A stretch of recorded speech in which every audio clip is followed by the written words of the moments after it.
জাহেল শব্দটি জাহালুন থেকে নির্গত, যার অর্থ হচ্ছে অজ্ঞতা। আর যারা এটা ঘটায় তারা হলো অজ্ঞ। আর যেটা ঘটে সেটাই হচ্ছে জাহেলিয়াত, অজ্ঞতা, বন্যতা, বর্বরতা, অসভ্যতা। জাহেলিয়াত একটা অবস্থা যেখানে মানুষ তার নিজ হককে আদায় করতে পারে না, মানুষ তার মানবতার পরিচয় দিয়ে চলতে পারে না, মানুষ তার মানবিক পরিচয় দিয়ে সমাজে চলে না। এরকম একটা অবস্থা ছিল, তাকে বলা হয় জাহেলিয়াত। ওই অবস্থা আবার ফিরে আসবে, এই কথা রাসূল সাল্লাল্লাহু আলাইহি সাল্লাম বলেছেন। আজকে আমরা আলোচনাতে জাহেলিয়াত কেমন ছিল তার একটা সংক্ষিপ্ত নমুনা পেশ করব। জাহেলিয়াত মূলত বিশেষভাবে দুই তিনটি দিক যা রাসূল সাল্লাল্লাহু আলাইহি সাল্লাম বিদায় হজের ভাষণে বিশেষভাবে উল্লেখ করেছিলেন। সমাজে জাহেলিয়াত নেমে আসবে নারীদের মাধ্যমে, মহিলাদের মাধ্যমে। সমাজে জাহেলিয়াত নেমে আসবে সামাজিক হইচই মারামারির মাধ্যমে। সমাজে জাহেলিয়াত নেমে আসবে অর্থ সম্পদের মাধ্যমে।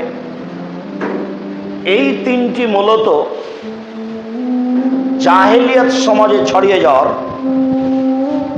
সবচেয়ে বড় বড় মাধ্যম।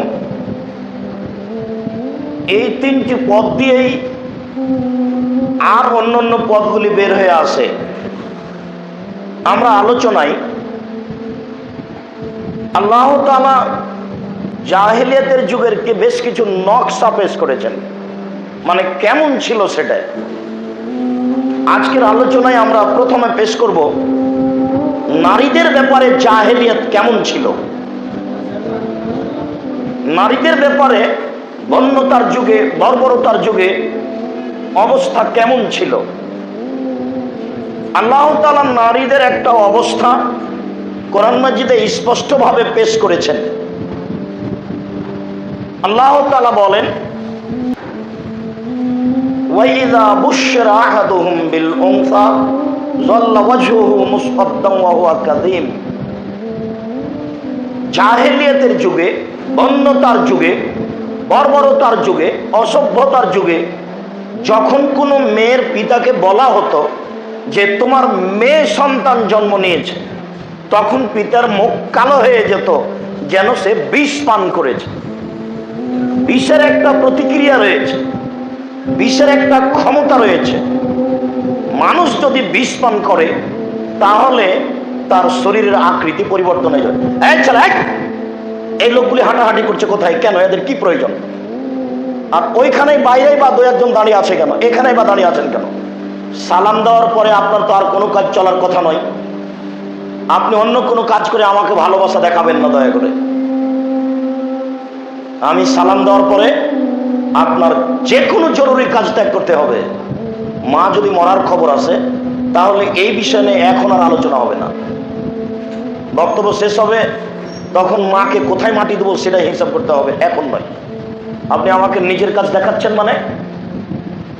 এই ছেলে, তোমরা যারা জিম্মেদারি পালন করো, এই কমিউনিটি সেন্টারের যারা কর্মচারী আছে তারাকে তোমরা এখানে আসার জন্য অনুরোধ করো, অন্যথায় তাদেরকে তাদের স্থানে চলে যেতে বলো। তারা যেন আশেপাশে ঘোরাঘুরি না করে। কারো এখানে ঘোরাঘুরি চলবে না, কারো দূর থেকে ভালোবাসা দেখানোর প্রয়োজন নেই। আর ওই যে বাচ্চাগুলি ওখানে হাঁটছে, দু একটা বাচ্চা, বাচ্চার মায়েদেরকে বলে দাও বাচ্চাকে পাশে নিয়ে আসবে, আর না হলে বাইরে কারোর সাথে দিয়ে রাখবে। আপনাদের আমি ব্যক্তিগত কোনো কাজ করা দেখতে চাই না। আপনার কাজের আমার কাছে 5 পয়সা দাম নেই। অতএব আপনি কাজ করে আমাকে ব্যস্ততা দেখায়েন না, তার মানে তার ব্যস্ততা আপনি তো স্বীকারই করি না আমি। আপনি আপনার ব্যস্ততা আমাকে কি দেখাবেন?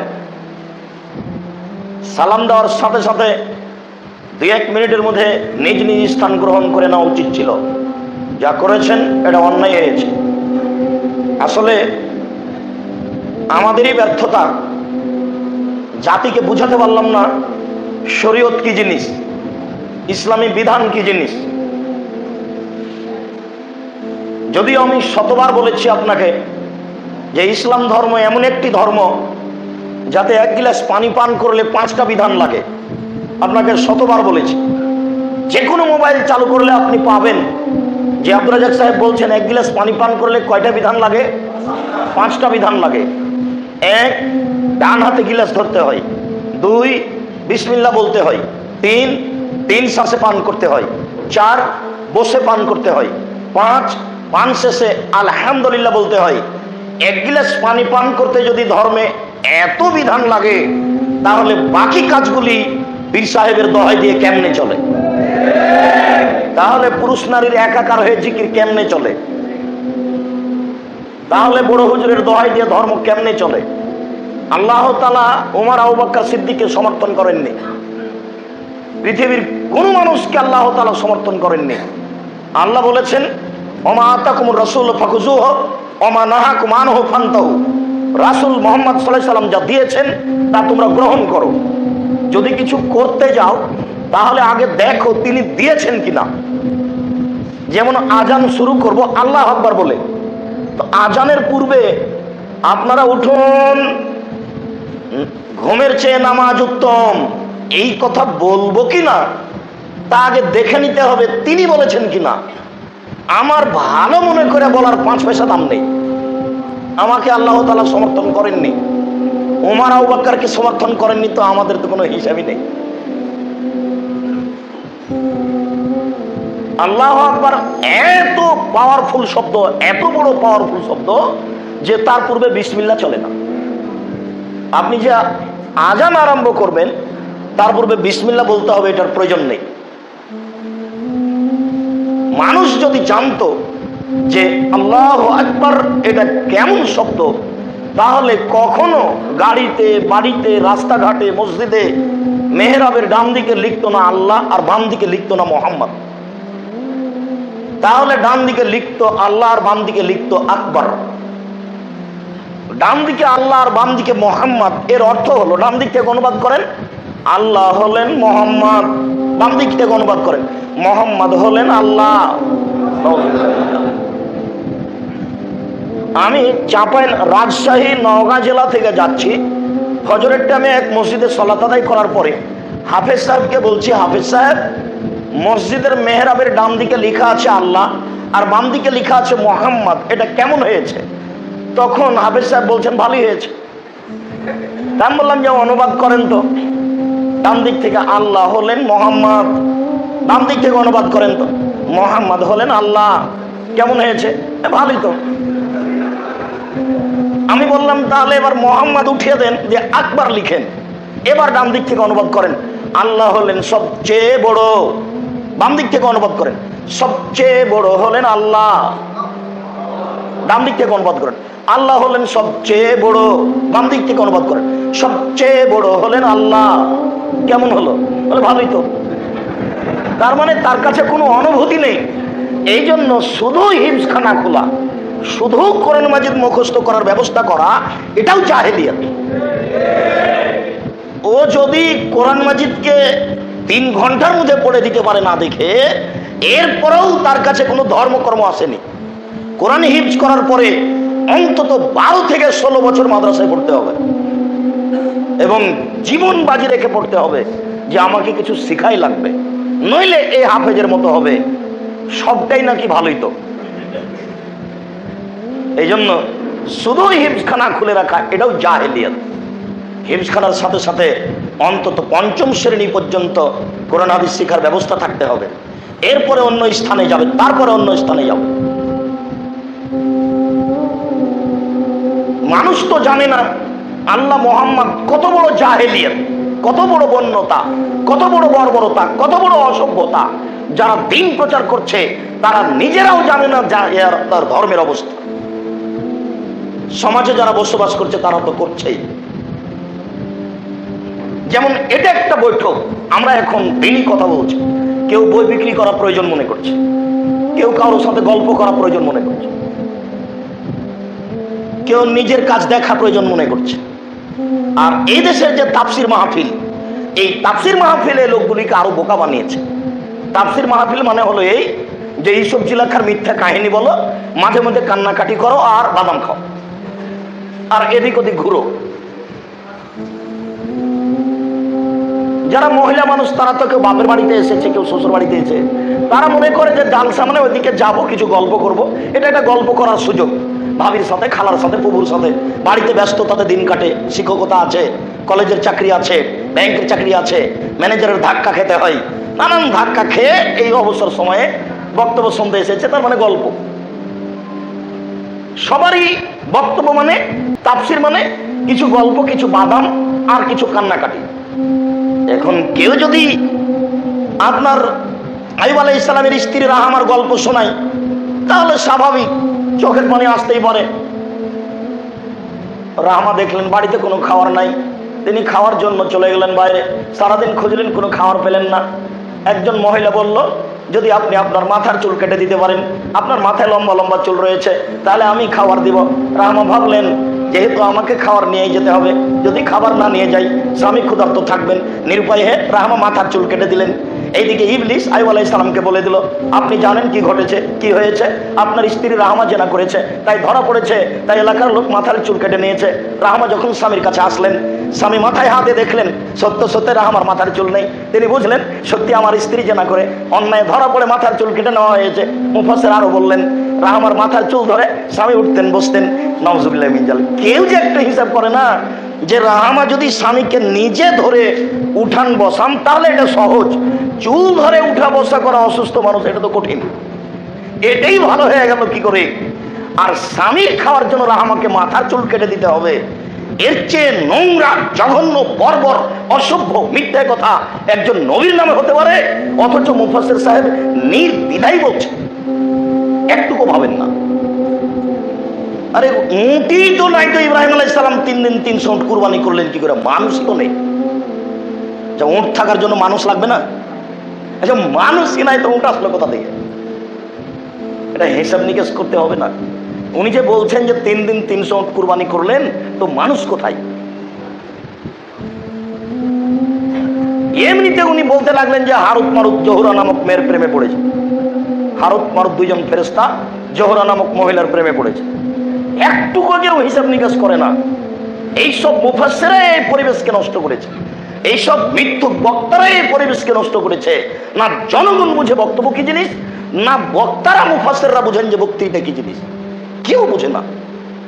কণ্ঠসুরে বক্তব্য জায়েজ নয়, কণ্ঠসুরেই বক্তব্য জায়েজ নয়। আর এই মিথ্যা তাফসীর তো বহু দূরের কথা। আপনার এই মুফাসসিরের তাফসীর, আপনার এই বক্তার বক্তব্য ওই যে পুঁথির গানের মতো, যেটা আপনাকে আমি বহুদিন শুনিয়েছি।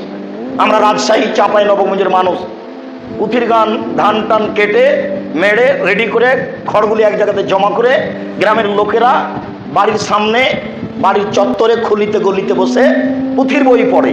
পুঁথির বই মানে 6 মাসের রাস্তা মর্দ 6 দিনে গেল, ঘোড়ায় চড়িয়া মর্দ হাঁটিয়া চলিল। এটার কোনো এই কথার কোনো দাম আছে? এটা কোনো কথা হলো? ফাতেমা খান দিয়া কয়, আজ বুঝি হোসাইন কারবালাতে শহীদ হয়। যেই দিন হোসাইন ইরাকের মাটিতে কারবালার মাঠে শহীদ হচ্ছেন, তার 49 বছর আগে ফাতেমা মারা গেছেন। যেই মহিলা 49 বছর আগে মারা গেছেন, সেই মহিলার ছেলের জন্য কাঁদবেন কি করে? ঠিক এরকমই বক্তার বক্তব্য, ঠিক এরকমই মুফাসসিরের তাফসীর, যার জন্য জনগণ বুঝলো যে তাফসীর মাহফিল, বক্তৃতা মানে কিছুক্ষণ গল্প করতে হবে, বাদাম খেতে হবে, ঘোরাঘুরি করতে হবে। কেউ আর দাম দিতে চায় না, কেউ মূল্যায়ন করতে চায় না। প্রথমে আপনাকে আমি শোনাই বক্তব্য কেমন হবে, বক্তব্যের সুন্নাত কি। কণ্ঠসুরে বক্তব্য চলবে না। দেখেন আপনি, জাবের রাদিয়াল্লাহু তাআলা আনহু বলেন, ইযা খাতাবা, যখন আল্লাহ রাসূল বক্তব্য দিতেন, ওয়াহমারাত আইনাহু, তার দুই চোখ লাল হয়ে যেত, ওয়াস্তাদা গাযাবহু, তার রাগ বেশি হয়ে যেত, ওয়ালা সাউতুহু, তার কণ্ঠ উঁচু হয়ে যেত, কান্নাহু মুনজিরু জাইস, যেন তিনি সৈন্যদলকে ধমক দেখাচ্ছেন, এই করতে হবে, সেই করতে হবে। এটা ছিল তার বক্তব্যের গতি। এটা ছিল বক্তব্যের সুন্নাত। সেই বক্তা সাহেব যে কি বলছে করে আমি হিসেব পাই না যে কি যে বলে। আর যারা শ্রোতা তারা বলছে যে বাপের বেটা আছে বলতে পারে, বললো খুব কি বললো জি, সেই তো জি কি যে বললো কেউ জানে না। সব বক্তা এবং শ্রোতা সবাই সমান। এই জন্য আমি আপনাদেরকে অনুরোধ করেছি, আমার কাছে বিদ্যা নেই, একবারে টুটা ফাটা, তবে আমি জাতিকে সতর্ক করেছি একটা বই লিখে, সেই বইয়ের নাম বক্তা ও শ্রোতার পরিচয়। আপনি পড়ে দেখুন। আর এই তাফসির মাহফিলকে ঠেকানোর জন্য একটা বই লেখা আছে, তাফসির কি মিথ্যা হতে পারে। যা প্রয়োজন ছিল আমি তা করতে পারিনি, তবে আমি একটা সূচনা দিয়ে গেছি। এরপরে যারা বড় বড় পণ্ডিত আসবে তারা এই বিষয় নিয়ে আরো কঠিনভাবে লিখবে। আর সত্য মিথ্যা বাছাই করে তাফসির করার জন্য আমি চেষ্টা চালিয়ে যাচ্ছি। সময়ের ব্যবধানে আমি আগাতে পারছি না। যেটা তাওজিহুল কোরআন 3 পাঠ বের হয়েছে, প্রত্যেকটা পরিবারে থাকা একান্ত জরুরি। আমি চূড়ান্ত সঠিক করেছি এ কথা আমি বলছি না, তবে আমার কাছে যে টুটাফাটা ভাঙাচোরা বিদ্যা আছে তা দিয়ে আমি প্রাণপণে চেষ্টা চালিয়েছি সত্য মিথ্যা দেখানোর জন্য। আমি এইসব তাফসির মাহফিল, এইসব বক্তব্যকে স্বীকার করি না।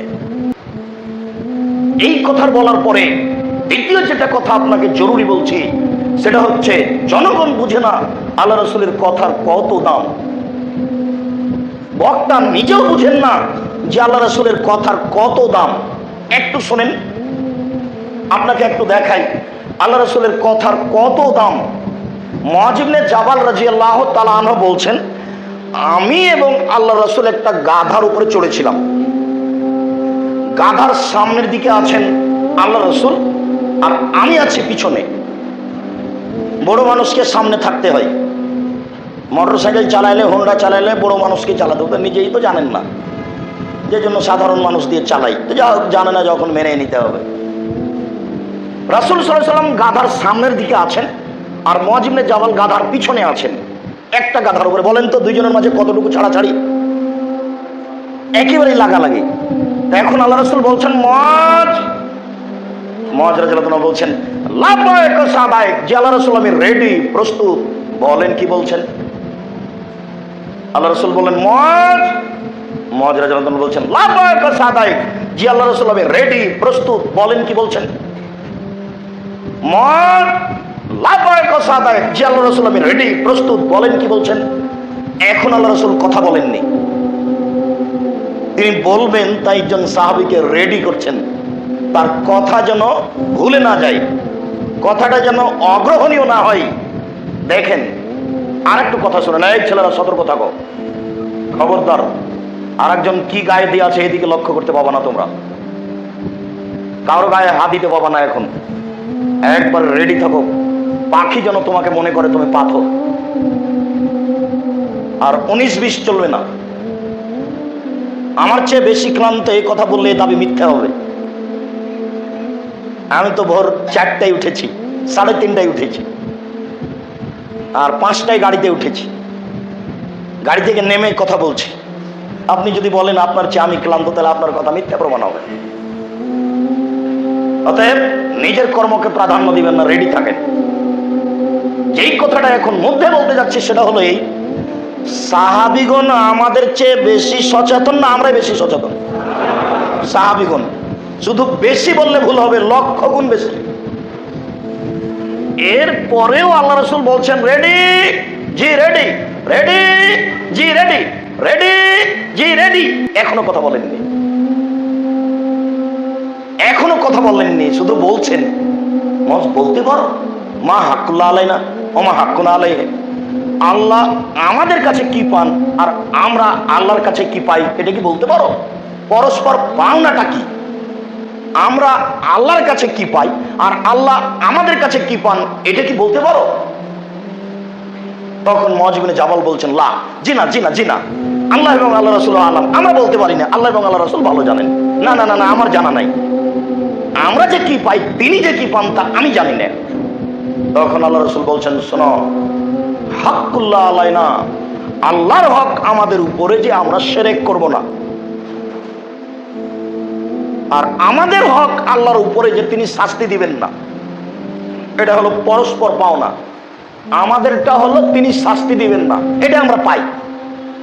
আমাদের শাস্তি দিবেন না, আমাদেরটা দেন। আমাদের শাস্তি দিবেন না, আমাদেরটা দেন। আচ্ছা ঠিক আছে, আমি তোমাদের শাস্তি দিব না, তাহলে আমারটা দাও। শিরক করো না, আমারটা আগে, তোমাদেরটা পরে। ভারত বাংলাদেশ পাকিস্তান মানে হলো শিরক আর বিদাত চলে বিপদ সীমার উপর দিয়ে। আর সিলেট চিটাগাং বরিশাল মানে আল্লাহ মানুষ কি এরা অন্য কিছু তা বুঝতে পারি না, মানে শিরক এবং বিদাত দিয়ে ঢাকা আছে। পীর দিয়েই নাকি ধর্ম চলে। আশ্চর্য। পেশাব করার পরে ঢেল কুলুক নেই, তারপরে হাঁটাহাঁটি করে 40 কদম, তারপর পায়ের উপরে পা উঠায়, তারপরে খক খক করে, তারপরে পানি খরচ করে। ধর্ম এটা কি করে হলো? 40 কদম কেন? 40 ঘন্টা পরে যদি ও ঢেল ফেলে তবুও পেশাব আসবে। তার মানে এই মন্দ আচরণের কারণে আল্লাহ তার ভিতরে এটা রোগ করে দিয়েছে। আর পবিত্রতা অর্জন করার জন্য 40 কদম তাকে হাঁটতে হবে, তার বউকে হাঁটা লাগবে না। আর ও যে ঢেউ ধরে 40 কদম হাঁটে, তো নারীরা যদি দেখে তাহলে তাদের কেমন লাগবে? নারী যদি 40 কদম হাঁটে ঢেল নিয়ে, আর পুরুষ যদি দেখে তাহলে তাদের কেমন লাগবে? এত বেঢঙ্গা, বেশরমা, নোংরা কাজ কোনদিন শরীয়ত হতে পারে? একটা আশ্চর্য নোংরামি। সেটাই শরীয়ত হয় কি করে? এরকম হাজারো নীতি না যায় হারাম কাজ, সেটাই নাকি শরীয়ত। পবিত্রতা অর্জন করতে হবে পানি দিয়ে। পানি নেই, তখন ঢেল বা টিস্যু পেপার। আগে ঢেল, টিস্যু পেপার, পরে পানি। এটা একবারে নগদ মিথ্যা কথা। 40 কদম হাঁটা নোংরামি, পায়ের উপরে পা ওঠা বেহায়াই, যেটা শরীয়ত কোনোদিন সমর্থন করতে পারে না। শুনুন সম্মানিত দিনী ভাই, যেই কথা বলছিলাম সেটা এখনো বুঝাতে পারিনি, আর একটা অংশ বলবো। তারপরে বিচারের মাঠে আল্লাহ তাআলা আদমের ছেলে মেয়ের সামনে আসবেন। হিন্দু, মুসলমান, বৌদ্ধ, খ্রিস্টান, ইয়াজুজ মাজুজ সব বিচারের মাঠে উপস্থিত হবে। আল্লাহ তখন আসবেন মানুষের সামনে। মানুষের সামনে এসে আল্লাহ বলবেন, ইয়াবনা আদম লা আতাইতানি বিকুরাবিল আরজি খাতায়া সুম্মা লাকিতানি লা তুশরিক বি শাইআ লা আতাইতুকা বিকুরাবিহা মাগফিরা। এই আদমের ছেলে মেয়ে শোনো, আজকে তোমরা পাপ নিয়ে উপস্থিত হয়েছো। আকাশ জমিন পরিমাণ তোমাদের পাপ, তোমাদের পাপ আর পাপ, তোমাদের পাপে আকাশ জমিন পরিপূর্ণ হয়ে আছে। আমি আল্লাহ আজকে তোমাদের পাপের সমপরিমাণ ক্ষমা নিয়ে উপস্থিত হয়েছি। যদি শিরক না থাকে, তোমাদের পাপ যত আমার ক্ষমা তত, তোমাদের পাপ যত আমার ক্ষমা তত, তোমাদের পাপ যত আমার ক্ষমা তত। যদি শিরক না থাকে, তোমাদের পাপ যেই পরিমাণ আমার ক্ষমা সেই পরিমাণ, তোমাদের পাপ যেই পরিমাণ আমার ক্ষমা সেই পরিমাণ, তোমাদের পাপ যেই পরিমাণ আমার ক্ষমা সেই পরিমাণ। যদি শিরক না থাকে, হাতে অষ্টাধাতুর আংটি থাকলে বিচারের মাঠে ক্ষমা হবে না। হাত চালিয়ে ভাগ্য পরীক্ষা করলে বিচারের মাঠে ক্ষমা হবে না। টিয়া পাখির মাধ্যমে ভাগ্য পরীক্ষা করলে বিচারের মাঠে ক্ষমা হবে না। আমি কথা বলছিলাম, টিকটিকি টিকটিক করে উঠলো, আমি ঠিক বলেছি। এই কথা বললে বিচারের মাঠে ক্ষমা হবে না। গরুকে লাথি মারা যায় না, এই কথা বললে বিচারের মাঠে ক্ষমা হবে না। ধানের উপর দিয়ে জুতা পায়ে দিয়ে হাঁটা যায় না, এই কথা বললে বিচারের মাঠে ক্ষমা হবে না। ড্রাইভার ভালো তাই গাড়ি অ্যাক্সিডেন্ট হলো না, এই কথা বললে বিচারের মাঠে ক্ষমা হবে না। ডাক্তার ভালো তাই বাচ্চা বেঁচে গেল, এই কথা বললে বিচারের মাঠে ক্ষমা হবে না। মাঝি ভালো তাই নৌকা ডুবলো না, এই কথা বললে বিচারের মাঠে ক্ষমা হবে না। আপনার স্ত্রী ফরজ গোসল না করে ভাত রান্না করতে পারে না, ভাতের পাতিল থেকে ভাত বের করতে পারে না, ভাতের পাতিলে হাত লাগাতে পারে না, এই কথা বললে বিচারের মাঠে ক্ষমা হবে না। আপনার স্ত্রী ফরজ গোসল না করে সিম গাছ থেকে সিম ছিঁড়ে আনতে পারে না, বেগুন গাছ থেকে বেগুন তুলে আনতে পারে না, এমন মন্তব্য করলে বিচারের মাঠে ক্ষমা হবে না। আপনার ঈমানটা আমি এখনই আপনাকে দেখাই। এখনই আপনি স্বামী স্ত্রী মিলনের পরে বাড়ির পিছন দিকে গেছেন, আম গাছে আম ঝুলছে, হাত লাগান দেখে আপনার মনটা কেমন কেমন করবে। এদেশ হিন্দুদের দেশ। আবার এখন হিন্দু দিয়ে পরিপূর্ণ এই দেশ, বই পুস্তকের পাতা সব হিন্দুদের নীতি দিয়ে পূর্ণ। বই পুস্তক আর কোনো মুসলমানের লিখে না এদেশে। এদেশের বই পুস্তক কলম সব হিন্দুদের লিখা। এদেশে আর কোনো মুসলিম নেই। যেই কথা আমার জাহেলিয়াতের আলোচনাতে আসবে এক পর্যায়ে ইনশাআল্লাহ। শুনুন, আপনার মা কুলাতে চাউল ঝাড়ছিল, কুলা বুঝেন? কুলা। আপনার ছেলেটা দৌড়িয়ে কুলার উপরে চড়ে নিয়েছে, তো আপনার মা বলছেন হট কুলক্ষণে কোথাকার কুলাতে পা দিতে হয়। এই কথা বললে বিচার মাঠে ক্ষমা হবে না। আপনার মা বলতে পারেন এই শর্ত তুই এই কাজে বিরক্ত করিস কেন, এখন সর এখান থেকে। এই কথা আপনার মা বলতে পারেন। কেন বললেন যে কুলাতে পা দিতে হয় না? এটা কি কথা? তুলসী গাছে লাথি মারা যায় না, এই কথা বললে বিচার মাঠে ক্ষমা হবে না। তুলসী গাছ তুলে ফেলা যায় না, এই কথা বললে বিচার মাঠে ক্ষমা হবে না। শুনুন, চোখের কসম করলে বিচার মাঠে ক্ষমা হবে না। ছেলের মাথায় হাত দিয়ে কসম করলে বিচার মাঠে ক্ষমা হবে না। মসজিদে গিয়ে কসম করলে বিচার মাঠে ক্ষমা হবে না। অষ্টাধাতুর আংটি হাতে থাকলে বিচার মাঠে ক্ষমা হবে না। তামার বালা, রাবার বালা হাতে থাকলে বিচার মাঠে ক্ষমা হবে না। মাদুলি, হুজুর বায়সাতের পাগড়ি বেঁধে মাথায় আল খাল্লা পরে সূরা ইয়াসিন দিয়ে তাবিজ মাদুলি লিখে দিয়েছে, এটা যদি আপনার হাতে কোমরে বাহুতে থাকে তাহলে বিচার মাঠে ক্ষমা হবে না। কোনো জন্মদিবস পালন করলে, কোনো দিবস পালন করলে বিচার মাঠে ক্ষমা হবে না। মুসলমান পহেলা বৈশাখে ইলিশ মাছ কিনতে পারে না, অন্তত মুসলমান কিনতে পারে না। কোনো মুসলমানের মেয়ে গালে পহেলা বৈশাখ লিখে হলুদ কাপড় পরে রাস্তাঘাটে বের হতে পারে না, অন্তত মুসলমানের মেয়ে পারে না। পহেলা বৈশাখে ইলিশ মাছ কিনলে বিচার মাঠে ক্ষমা হবে না। হলুদ কাপড় পরে রাস্তায় হাঁটলে বিচার মাঠে ক্ষমা হবে না। কবরের কাছে মাথা নত করলে বিচার মাঠে ক্ষমা হবে না। কবরের কাছে কিছু চাইলে বিচার মাঠে ক্ষমা হবে না। কবরে আপনার মানত মানলে, গরু ছাগল মুরগি নিয়ে গেলে বিচার মাঠে ক্ষমা হবে না। পীর সাহেবের কাছে বাচ্চা চাইলে বিচার মাঠে ক্ষমা হবে না। পীর সাহেবের কাছে নিচের আশা আকাঙ্ক্ষা অভিমান পেশ করলে বিচার মাঠে ক্ষমা হবে না। সম্মানিত উপস্থিতি, আমি আপনাকে বলছিলাম হিন্দুদের ইমান কেটে গেছে, ইহুদিদের ইমান কেটে গেছে, খ্রিস্টানের ইমান কেটে গেছে। এই ছেলে, তোমার ইমান কেটে গেছে অষ্টাধাতুর আংটিতে, আর তোমার মায়ের ইমান কেটে গেছে জন্মদিবসে। কাজে তুমি আর তোমার মা বিচার মাঠে ক্ষমা পাবা না। আল্লাহ তাআলা বিচার মাঠে বলবেন, এই আদমের ছেলে মেয়ে শোনো, তোমাদের পাপ যত আমার ক্ষমা তত, তোমাদের পাপ যত আমার ক্ষমা তত, তোমাদের পাপ যত আমার ক্ষমা তত। যদি শিরক না থাকে, কি দিয়ে বুঝাই আপনাকে আমি শিরক কি জিনিস? আমি যা বলছিলাম সেটা আবার ভুলে গেছেন। আমি বলছিলাম আল্লাহ রাসূল কোনো কথা বললে সাহাবীকে কিভাবে রেডি করতেন। রেডি জি রেডি, রেডি জি রেডি, রেডি জি রেডি। তারপর আল্লাহ রাসূল বলতেন, সেই কথাই আমরা এখন বলছি, কিন্তু মানুষ বাদাম খাচ্ছে। দেখেন কেমন নীতি। প্রোগ্রাম চলছে, অনেকে অনেক কাজ করা প্রয়োজন মনে করছে। কেউ টেবিল ঠিক করছে, কেউ খেতে বসেছে, কেউ বউ নিয়ে গল্প করছে। আর এই অনেক ছেলে, বোকা ছেলেগুলি ভাবিকে মোটরসাইকেলের পিছনে করে নিয়েছে বক্তব্য শুনতে। আশ্চর্য ধর্ম। ভ্যানে এসেছে, টেম্পুতে এসেছে, ভাবির সাথে চাপাচাপি করে এসেছে। এসব জাহেলিয়াত দেখে আমিও নিজেকে অবাক মনে করি, আমি কেন আসলাম এই ফিল্ডে? আমি থাকতেও পারি না, যেতেও পারি না।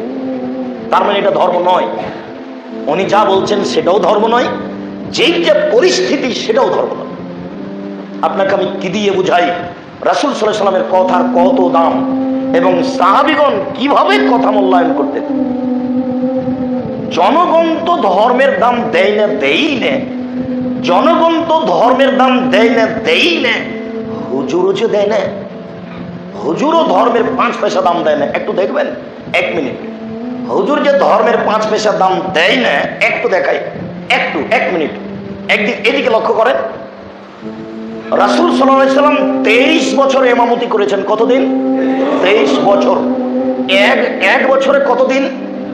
365 দিন। একদিনে কত ওয়াক্ত সালাত? 5 ওয়াক্ত সালাত। এই 23 বছর যাবত ইমামতি করেছেন। কোন একদিন, কোন এক ওয়াক্ত সাহাবীগণের দিকে মুখামুখি না হয়ে, এই কথা না বলে সালাত শুরু করেননি। কি সাহাবীগণের দিকে মুখামুখি না হয়ে এই কথা না বলে সালাত শুরু করেননি। কি?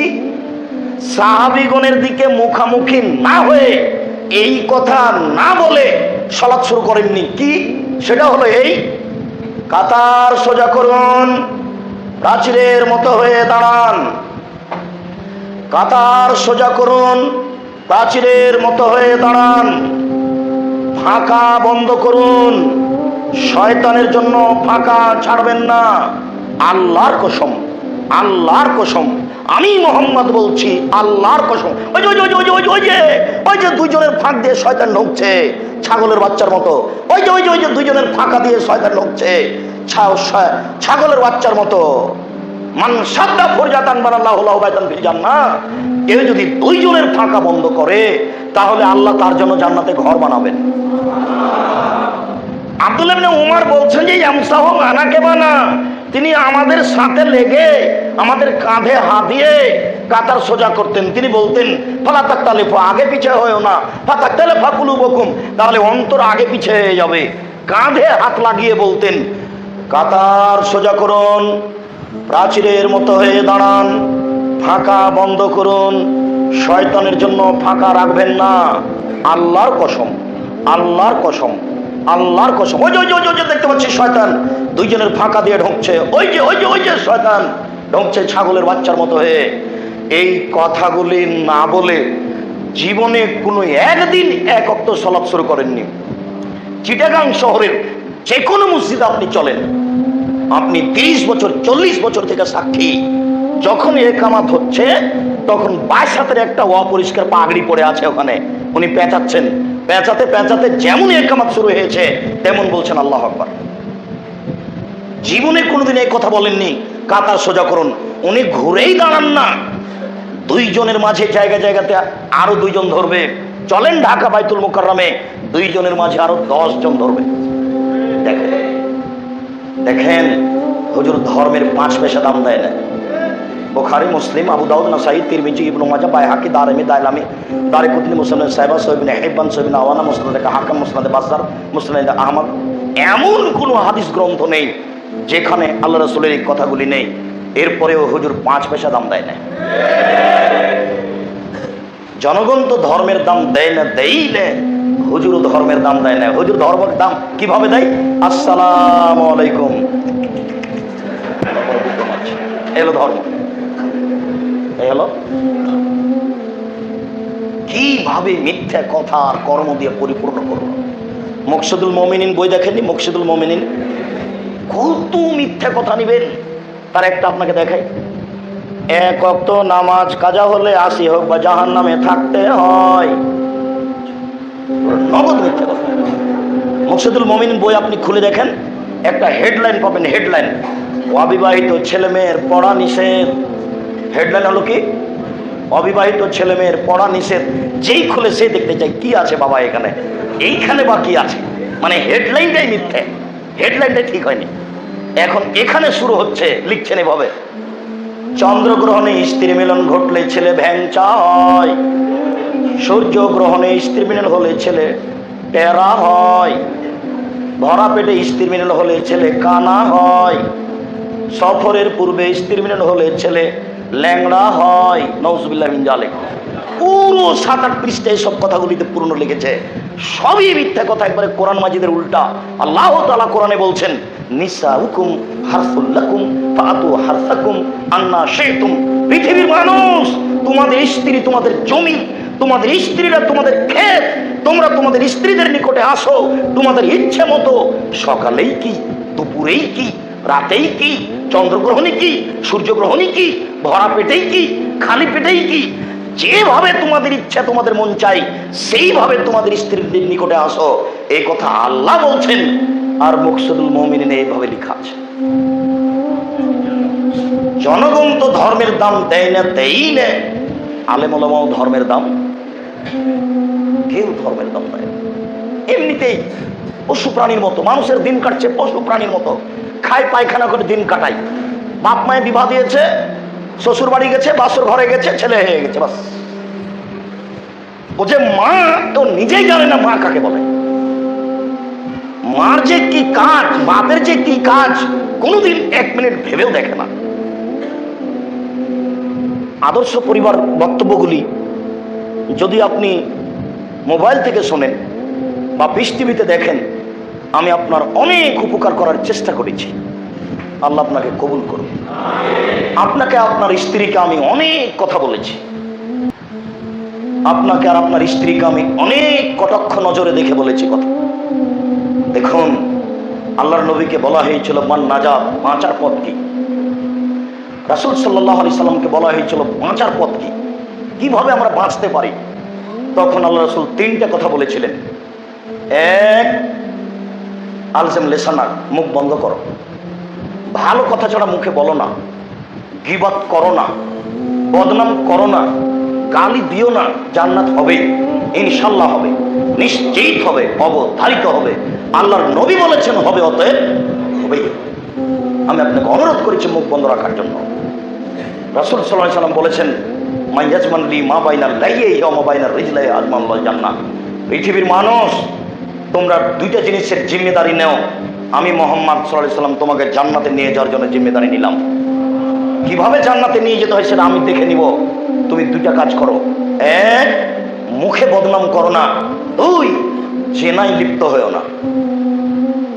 জেনায় লিপ্ত হয়েও না আর মুখে বদনাম করো না। কিভাবে জান্নাতে নিয়ে যেতে হয় সেটা আমি দেখে নেব। তিনি বলেছেন হাল তাদরুনা মায়ের আকসের মায়ের খুলো নাসান্নারা, সঙ্গী সাথে বলতে পারো মানুষকে পিছন দিক থেকে ধাক্কা মেরে জাহান্নামে নিক্ষেপ করে কি? সঙ্গী সাথে বলতে পারো মানুষকে পিছন দিক থেকে ধাক্কা মারে জাহান্নামে নিক্ষেপ করে কি? সঙ্গী সাথে বলতে পারো মানুষকে পিছন দিক থেকে ধাক্কা মারে জাহান্নামে নিক্ষেপ করে কি? এই কথা বলতে বলতেই রাসূল সাল্লাল্লাহু আলাইহি সাল্লাম তার জিহ্বাটা ধরে নিয়ে বলছেন দেখো, এই জিহ্বা মানুষকে পিছন দিক থেকে ধাক্কা মারে জাহান্নামে নিক্ষেপ করে। আর একবার বললেন বেশি বেশি মানুষকে জাহান্নামে নিক্ষেপ করে আল ফারজাল ফাম, মুখ আর লজ্জা স্থান। আর আপনাকে আমি এই অংশে আরেকটা সতর্কবাণী পেশ করেছি যে জেনায় লিপ্ত হলে মানুষ 4টা বিপদে পড়ে। মানুষ যদি জেনায় লিপ্ত হয় তাহলে 4টা বিপদ নেমে আসবে পুরুষ নারীর উপরে। 1, মহামারী হবে, কলেরা হবে, অল্প বয়সে মরণ হবে। 3টা সমান 1টা। 1, মহামারী হবে, কলেরা হবে, অল্প বয়সে মরণ হবে। 2, এমন রোগ হবে যেটা বংশে ছিল না, যেটা ডাক্তার চিনে না। আল্লাহ রাসূল বলছেন মামা জাফি আসলাফিহিম, অতীতে কারো হয়নি এ রোগ। বাপের ছিল না, দাদার ছিল না, পরদাদার ছিল না, লাকার দাদার ছিল না, সাকার দাদার ছিল না। 1,500 বছর পূর্বে কারো হয়নি এই বংশে। জেনায় লিপ্ত হলে এ রোগ হবে। আল্লাহর নবী বলেছেন, আমি অনুবাদক। 3, জেনায় লিপ্ত হলে দারিদ্রতা নেমে আসবে, নিঃস্বতা নেমে আসবে, একদিন না একদিন ভিক্ষা করে খেতে হবে। 4, কোন দোয়া কবুল হবে না, দোয়া প্রার্থনা কবুল হবে না। এই জন্য আমি বলেছি, এই ছেলে তুমি এসএসসি পরীক্ষা দিয়েছ, এইচএসসি পরীক্ষা দিয়েছ, তোমার মা তাহাজ্জুদ পড়ে, বোরকা পরে থাকে। তুমি যখন থাকো না, তোমার বাপ যখন থাকে না, তখন তোমার মা মোবাইলে প্রেমের গল্প করে। তোমার মা রাতে উঠে তাহাজ্জুদ পড়ে হাত তুলে প্রার্থনা করে, 2 চোখের পানি অঝর নয়নে ঝরে। এরপরেও তোমার মায়ের দোয়া কবুল হবে না যতদিন পর্যন্ত তোমার মা মোবাইলে প্রেমের গল্প বন্ধ না করে। জেনায় লিপ্ত হলে 4টা বিপদ হবে। এইখানে আপনাকে আমি কঠিনভাবে সতর্ক করেছি, আজ থেকে আপনার মোবাইলে আর কোনো মেয়ে মানুষের নাম্বার থাকবে না। এখানে কেটে দিয়ে উঠবেন, বক্তব্যের সাথে মুনাফিকি করে কোনো লাভ নেই। ইবলিসের এত পাওয়ার, আল্লাহকে এত পাওয়ার দিয়ে সৃষ্টি করেছেন যে আপনি এখানে বললেন যে একবারে নাম্বারও কেটে দিয়েছেন, আর তওবা করেছেন যে আর কথা বলবো না। কমিউনিটি সেন্টার বের হওয়ার সাথে সাথে আপনার হাত মোবাইলে চলে যাবে। এর নাম ইবলিস, এর নাম ইবলিস। যা করে একাই করে, আর একজন নেই। একার ক্ষমতা চলে, কার ক্ষমতা? ইবলিসের ক্ষমতা। পৃথিবীর সৃষ্টি থেকে নিয়ে শেষ পর্যন্ত কোনোদিন ইবলিসের কথাতে কোনো দ্বিমত হয় না। এত পাওয়ারফুল তার ক্ষমতা, কোন শয়তান তার কাছে কিছু বলতে পারবে না। সব এসে বলে জি যাবো না, যেই যাহাবনা বলেন, কারোর কথা তার উপরে চলে না। শুনুন, অনুরোধ রক্ষা করুন। এখান থেকে উঠার পূর্বে মোবাইলে যত নারীর বান্ধবীর খালা ফুফুর নাম্বার আছে সব কেটে দিবেন। ওগুলো তো এমনি নামে মাত্র খালা, আপনার নিজ খালা নয় তো, ওটা আপনার নিজ ফুফু নয় তো, ওটা একটা ঢং। নিজের খালার সাথে কথাই হয় না বছর বছরে। নোংরামি এভাবেই ছেয়ে আছে। বক্তব্যের সাথে মুনাফিকি করে কোনো লাভ নেই। বাঁচার তিনটি পথ: এক, মুখ বন্ধ করতে হবে, জান্নাত হবেই। দুই, জরুরি প্রয়োজন ছাড়া আপনি বাড়ির বাইরে যেতে পাবেন না। লবণ কিনতে গেছেন দোকানে, 3 তলা থেকে নেমে লবণ কেনার পরে 1 মিনিট দেরি করবেন না বাইরে। এটা তো আবার চিটাগাং শহর, তার মানে মহিলারা গেঞ্জি গায়ে দিয়ে আছে। কলকাতায় গেলে আরো বেশি, দুবাইয়ে গেলে আর কাপড়ই নেই। আল্লাহর নবী বলেছেন, ইমানের উপরে থাকা আগুনের উপরে থাকা যেমন। ওইটা কি কথা? অত সহজ নয়। আল্লাহ, তুমি সর্বশক্তিমান, তোমার কাছে একটু দয়া ভিক্ষা চাই, তুমি একটু দয়া করো, এই পরিস্থিতিতে আমাদের রক্ষা করো, আমাদের ছেলে মেয়ে আহাল পরিবারকে রক্ষা করো। তুমি সর্বশক্তিমান, তুমি সবকিছু করতে পারো। পরিস্থিতি যতই জটিল হোক না কেন, তোমার ক্ষমতা তার চেয়ে অনেক অনেক অনেক বেশি। তোমার কাছে এগুলো কিছুই না। আমাদের এই ব্যর্থতা তোমাকে আমরা ভালোভাবে বলতে পারি না। রাতের এই অংশে তোমার দরবারে আকুল আবেদন করে বলছি, তুমি আমাদেরকে, আমাদের আহাল পরিবার, ছেলে মেয়েকে এই ধরনের অশ্লীল কথা ও কর্ম থেকে রক্ষা করো। আল্লাহুম্মা আমিন। সম্মানিত দিনী ভাই, জরুরি প্রয়োজন ছাড়া বাড়ির বাইরে যাবেন না। দোকানে বসে আড্ডা পিটেন কেন? দোকানে বসে আছেন, ল্যাংটা মেয়ে টিভিতে নাচে, আপনি তাদেরকে দেখে চক্ষু ঠান্ডা করেন, কলিজা ঠান্ডা করেন, আর মাথায় টুপি আছে, তাহাজ্জুদ পড়েন। ভালো মানুষ, নিম্ন শ্রেণীর মানুষ দোকানে বসে আড্ডা পিটে, ইতর শ্রেণীর মানুষ দোকানে বসে আড্ডা পিটে, বদ মানুষ দোকানে বসে আড্ডা পিটে, ফালতু মানুষ দোকানে বসে আড্ডা পিটে। খারাপ লাগে? খারাপ লাগলে কিছু আসে যায় না। আমি আব্দুর রাজ্জাক কোনোদিন পরোয়া করে কথা বলি না, তাকদিরে যা আছে হবেই। আপনি বলেন যে আমি খুব ভদ্র মানুষ, আমি দোকানে বসে আছি আর একজনের বদনাম করছি, আর টিভিতে ইন্ডিয়ার পতিতালয়ের মেয়ে নাচছে, আমি দেখি আর বদনাম করি, আর আমি ভালো মানুষ। বলেন দেখি। ভালো মানুষ দোকানে বসে আড্ডা পিটতে পারে না। আজ থেকে তওবা করে উঠতে হবে এখান থেকে। জরুরি প্রয়োজন ছাড়া বাড়ির বাইরে যাওয়া যাবে না। দোকানে বসে চা খেতে পাবেন না, দোকানে বসে আড্ডা পিটতে পাবেন না, কারোর সাথে গল্প জমাতে পাবেন না। দুইজন যেখানে বসে গল্প করছে ওখানে যেতে পাবেন না, গেলে পাপ হবেই। ওরা দুইজন আরেকজনের বদনাম করছে, আপনি গিয়েই বলছেন ঠিক বলেছিস। কি হলো এটা? আল্লাহ রাসূলের কথার দাম আছে। জরুরি প্রয়োজন ছাড়া বাড়ির বাইরে যাবেন না। আপনার স্ত্রী জরুরি প্রয়োজন ছাড়া বাড়ির বাইরে যেতে পাবে না, হাটে বাজারেও যেতে পাবে না। স্বামী মরেছে, বড় ছেলে মরেছে, দেবর ভাসুর মরেছে, ও বাজারে যাবে কেন? ভদ্র মেয়ে বাজারে যায় না। যার লজ্জা আছে, যার শরম আছে, যার ইতস্তবোধ আছে, সে বাজারে যায় না। যে বাজারে ঘুরে যেসব নারী, ও বেহায়া, ও বেশরমা, ও লজ্জাহীনা মহিলা, ওর বোধোদয় নেই, ও বোধগম্য নেই, ওর মানবতা নেই, ওর হিতাহিতজ্ঞান নেই, সেই জন্য বাজারে ঘুরে। পুরুষে তাকে ধাক্কা মারে, তাকে ভালো লাগে, পুরুষের গন্ধ তাকে ভালো লাগে, সে বাজারে যাবে কেন? কেন প্রয়োজন মনে করলো যে আমাকে শাড়ি কিনতে হবে? কেন প্রয়োজন মনে করলো যে আমাকে তরি তরকারি কিনতে হবে? কোনো উপায় নাই, যেতেই হবে, সেটা ভিন্ন কথা। সে নিজে মনে করলো কেন যে আমাকে করতে হবে? সেই দিনের কথা আপনার মনে নাই? সেই দিনের কথা, এটা তো চিটাগাং, আমি বলতে পারছি না। আমি তো রাজশাহী চাঁপাইনবাবগঞ্জের মানুষ। আমরা আমার ফুফু খালাকে আনতে গেছি, আমি আমার নিজের কথা বলছি, আমার ফুফুকে আনতে গেছি, আমাদের বাড়ি নিয়ে আসবো। তো আমি আগে আগে হাঁটছি আর আমার ফুফু পিছনে পিছনে হাঁটছেন। রাস্তাতে একটা মানুষ পড়েছে, আসছে। আমার ফুফু আগেই রাস্তার একদিকে দাঁড়িয়ে একদিকে মুখ করে দাঁড়িয়ে আছে। ওই লোকটা পার হলো, তারপরে আমার ফুফু হাঁটতে লাগলেন। অনেক সময় আমার বিরক্তি আসতো, আমার মনে হতো যে আমি একাই চলে যাই। আমার ফুফুর গায়ে থাকতো 22 হাতের চাদর, 22 হাতের নয়, বিশাল চাদর। কথা বুঝতে পারেননি? এরকম আপনার মনে পড়ে? তো মহিলাদের সামনের রাস্তায় পুরুষ পড়বে, সেটাই তারা মুখোমুখি হাঁটতে পারতো না। আজকে ওই মহিলাই পুরুষের ভিতরে ঢুকে বাজার করছে। তাহলে কত খারাপ!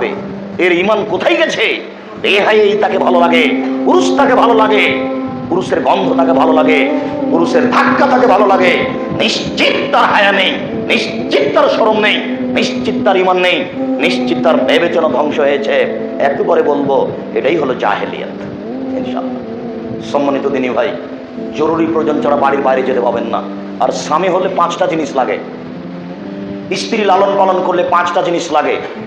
এক, আতে মামা তায়েমতা, যে মানের খাচ্ছেন সে মানের খাওয়াবেন। 2, ফাকসুহা মাত্তাসাইতা, যে মানের পড়ছেন সে মানের পড়াবেন। 3, অলাতুকাব্বে, স্ত্রীকে কখনো কটু কথা বলবেন না। স্ত্রীকে গালি দিতে হয় না, মারতে হয় না, নিন্দা করতে হয় না। অন্তত 3টা কথা বলবেন না জীবনে। এক, কখনো বলবেন না তোমার ঠোঁটটা মোটা। একবার ঠোঁট মোটা বললে 10 বছর আপনাকে ভালোবাসবে না। আর কখনো বলবেন না তোমার রংটা কালো। একবার রং কালো বললে 10 বছর আপনাকে ভালোবাসবে না। আর কখনো শ্বশুরকে গালি দিবেন না। শ্বশুর শাশুড়িকে একবার যদি এইভাবে বলেন, হ্যাঁ তোর বাপ মানুষ নয়, অমানুষ, টাকা দিতে চেয়ে দিল না, জীবনে কোনোদিন আপনাকে ভালোবাসতে পারবে না। আপনি যদি মারা যান, ঘরে যদি কেউ না থাকে, তা আপনার পেটের উপরে 2টা লাথি মেরে চলে যাবে। আপনার সাথে আছে কেন? অন্য জায়গাতে বিবাহ হবে কিনা সন্দেহ আছে, এই জন্য আছে। জীবনে কোনোদিন শ্বশুরকে গালি দিবেন না, শাশুড়িকে গালি দিবেন না। কাপুরুষের পরিচয় দিয়ে বেঁচে আছেন কেন? শ্বশুর মুরব্বী মানুষ, 25 বছর যাবৎ মেয়েটাকে লালন পালন করেছে, রিস্ক নিয়ে লালন পালন করে আজকে তোমাকে ভোগ করতে দিয়েছে। তুমি তার মেয়েকে ভোগ করার তাকে গালি দাও মানে? লজ্জা হয় না? কাপুরুষ হায়া হয় না? শরম হয় না? তোমাকে তো আমি বলেছি, আমি 18 বছর থেকে তোমাকে পরামর্শ দিচ্ছি যে বাপেটা ভিক্ষা করে খাও। শ্বশুরের কাছে টাকা নিবা কেন? বাপেটা ভিক্ষা করে করে করে করে ফার্নিচার করে বিবাহ করবা, শ্বশুরের কাছে টাকা নিতে হবে কেন? ভিক্ষা করে খেতে আমি বলিনি, আমি ভিক্ষা করে খেতে হবে বলবো কেন? আমি বলেছি বাপের জমিদারি আছে, বড় ব্যবসা করো, টাকা কম আছে কলা বিক্রি করে খাও, তার চেয়ে টাকা কম আছে চকলেট বিক্রি করে খাও। টাকাই যদি না থাকে মানুষের বাড়িতে কাজ করে খাও। চিটাগাং শহরে চলে আসো, ট্রেন স্টেশনে যাও, মানুষের বস্তা বোঝা তুলে তুলে গাড়িতে দাও, সারাদিনে 300 টাকা হবে। কে বলেছে কাজ নেই? যদি কোনো কাজ করতে না পারো ভিক্ষা করে খাও। ভিক্ষা করা টাকা দিয়ে চাউল কিনে ভাত খেয়ে ইবাদত কবুল হবে। শ্বশুরের কাছে টাকা নিয়ে ওই টাকা দিয়ে চাউল কিনে ভাত খেয়ে ইবাদত কবুল হবে না। ভিক্ষা করা টাকা দিয়ে চাউল কিনে ভাত খেয়ে ইবাদত কবুল হবে। শ্বশুরের কাছে টাকা নিয়ে ওই টাকা দিয়ে চাউল কিনে ভাত খেয়ে ইবাদত কবুল হবে না। বাংলাদেশের কোনো এনজিওতে চাকরি করে সেই টাকা দিয়ে চাউল কিনে ভাত খেয়ে ইবাদত কবুল হবে না। বাংলাদেশের কোনো ব্যাংকে চাকরি করে সেই টাকা দিয়ে চাউল কিনে ভাত খেয়ে ইবাদত কবুল হবে না। ভুল হিসাব, সিদ্ধান্ত পরিবর্তন করুন। পৃথিবী অনেক বড়, পৃথিবী অনেক বড়, রুজি আছে।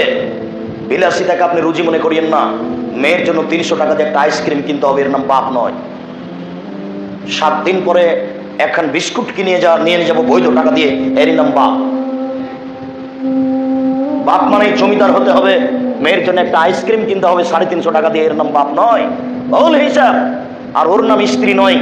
যে তার স্বামী হাই স্কুলের হেডমাস্টার, 10,000 টাকা মাসে পায় বেতন, মাসে 12,000 টাকা খরচ হয়। স্বামী স্কুল থেকে আসলো, একটা 5 কেজি ওজনের মাছ কিনে নিয়ে এসেছে। স্ত্রী খুশি হয়ে মাছ কাটলো, রান্না করলো। স্ত্রী বলল না, বুঝলাম না গো ব্যাপারটা কি, এত বড় মাছ কিনলে মানে?